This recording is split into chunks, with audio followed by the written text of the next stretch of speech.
झालरापाटन में आज ऐतिहासिक परंपरा और संस्कृति का संगम देखने को मिला। मोक्षदायिनी चंद्रभागा नदी के तट पर आयोजित राज्य स्तरीय चंद्रभागा कार्तिक मेला 2025 का रविवार को भूमि पूजन और झंडारोहण के साथ विधिवत शुभारंभ हुआ। यह मेला जिला प्रशासन, पशुपालन विभाग, पर्यटन विभाग और नगर पालिका के संयुक्त तत्वावधान में आयोजित किया गया है।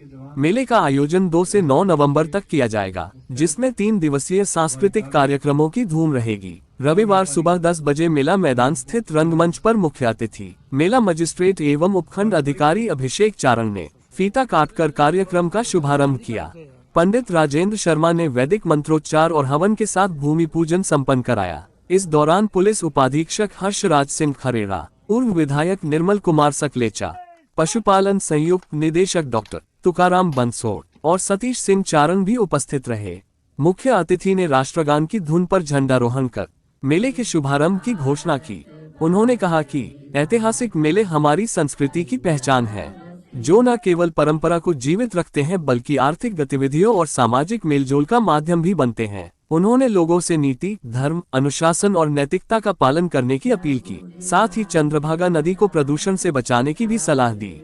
वहीं मेला अधिकारी डॉक्टर तुकाराम बंसोड़ ने बताया कि पशुपालन विभाग को इस वर्ष मेले से अब तक 1 करोड़ रुपए 31,16,696 रुपए का राजस्व प्राप्त हुआ है।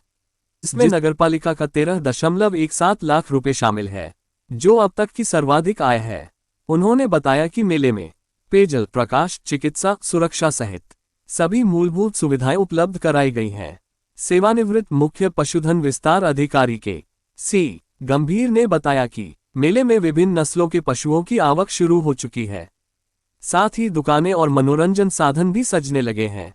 कार्यक्रम में मेला व्यापार समिति अध्यक्ष मुकेश मंत्री, संगठन मंत्री दुलीचंद प्रजापति सहित कई गणमान्य लोग उपस्थित रहे। प्रशासन का शुरू से ही ये ध्येय रहा है कि मेले में जो भी आते हैं उनके लिए अधिक से अधिक सुविधाएं उपलब्ध रहे।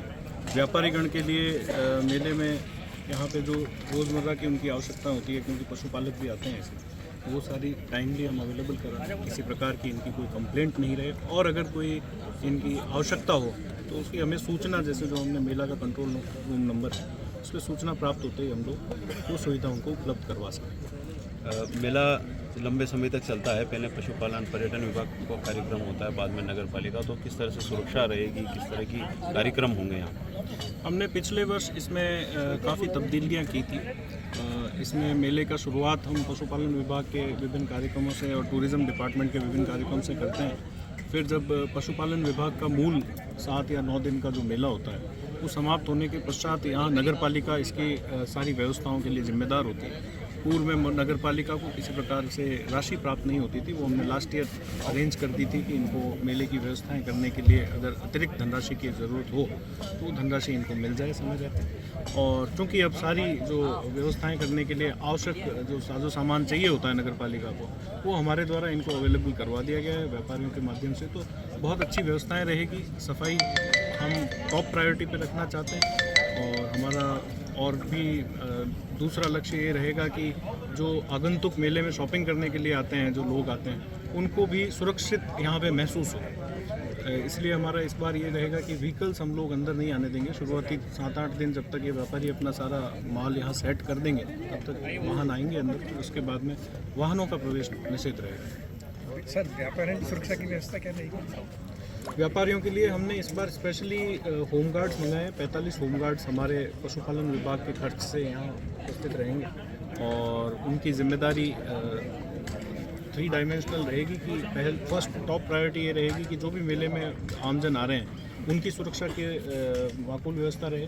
दूसरा, जो व्यापारीगण यहाँ पे अपना रात को किसी प्रकार की ऐसी कोई व्यवस्था में कमी न रह जाए कि कोई चोरी चकारी की कोई सूचना हमारे पास आए। ठीक।